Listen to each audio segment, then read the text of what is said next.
जिल्ला अध्यक्षज्यू, हाम्रा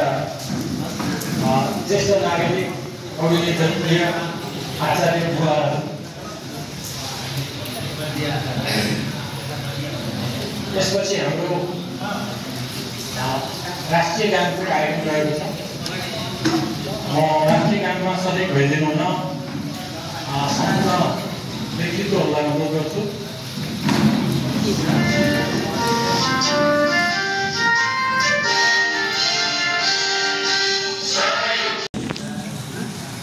गठन गर्नेदेखि लिएर यो वंशजहरूको लिखत वंशावली प्रकाशन गर्दासम्मका उतार चढावहरू र आजसम्म हामीले कस्तो कस्तो क्रियाकलापबाट यहाँसम्म आइपुग्न सफल भयौँ भन्ने बारेमा आफ्नो विचार राखिदिनु हुन केन्द्रबाट सुरुमा विशिष्ट सदस्यता प्राप्त गर्नुभएको र चितवन जिल्लाको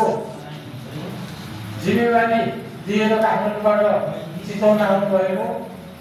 चितवनको राप्ती नगरपालिकामा बसोबास गर्नुहुने र चितवन जिल्ला अध्यक्ष शङ्कर प्रसाद आचार्यज्यूलाई यो चितवन जिल्लाको कौलिन्य गोत्रको विगतदेखि वर्तमानसम्मको हाम्रो आरोह अवरोहको बारेमा मन्तव्य राखिदिनु हुन उहाँको पछि यो सभा विसर्जन गर्ने पालो त भाग त छँदैछ। यो प्रमुख अतिथि कविनी गोत्री आचार्यको वंशावली पुस्तक लोकार्पण कार्यक्रममा हाम्रो संस्थालाई निमन्त्रणालाई स्वीकार गरी आफ्नो अति व्यस्तता समयलाई कार्यक्रमहरूलाई थाती राखी पालो हुने कविनी गोत्री आचार्यको वंशावली पुस्तक लोकार्पण कार्यक्रमका प्रमुख अतिथि आचार्य बन्धु समाज नेपालका केन्द्रीय अध्यक्ष तथा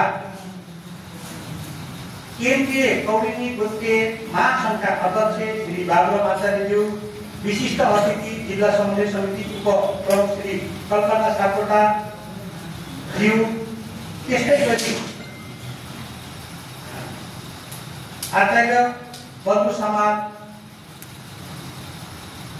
रत्नगरबाट प्रतिनिधित्व गर्ने हुने केन्द्रीय सदस्य तथा प्रवक्ता रामहरि आचार्यज्यू, त्यस्तै शिक्षाविद रमाकान्त सापकोटाज्यू, विशिष्ट अतिथि समाज बन्धु नेपाल आचार्य कौलिनी आचार्य बन्धु समाज नेपाल धादिङका अध्यक्ष केशव आचार्यज्यू, त्यस्तै सचिव प्रकाश आचार्यज्यू,